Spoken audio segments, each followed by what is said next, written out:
اخواتي، السلام عليكم اخواتي. اليوم جيناكم بشرح بسيط شاهد للاخر راح تستفيد اخواتي. الفرق بالانفار كاتم ولا كاتم. عنا هاي الانفار هلا عم نرمي بلا كاتم بالنسبة للايم. الايم عم برج، وعنا هاي كاتم. يعني بلا كاتم انا بنصحك فيها تلعب بلا كاتم. اخواتي بالنسبة لهاي اللبسة في ناس كتير ما عم تحسن تحصلها. اخواتي بتطلع هون ترمينت تحتك وبتطلع، وهيك بتنزل نوك وعرجك صاحبك وليك بتجيك اللبسة. ويعني اللبسة راح تجيك اخواتي. بالنسبة للسيارة شاهد كم طلقة وراح تتفجر. شاهد للأخير، والمقطع متأكد راح يعجبك.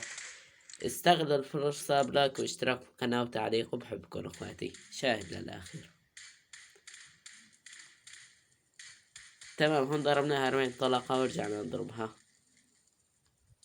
أكلات 65 طلقة. أخواتي غلط تضرب القنبلة هيك، غلط كبير هيك. ضرب القنبلة صح هيك 100%. تعرف كيف بدك تضربها، ما عليك غير تنزل العين لتحت. وإن شاء الله يعجبكم الفيديو، لا تنسوا اللايك، وبحبكم أخواتي.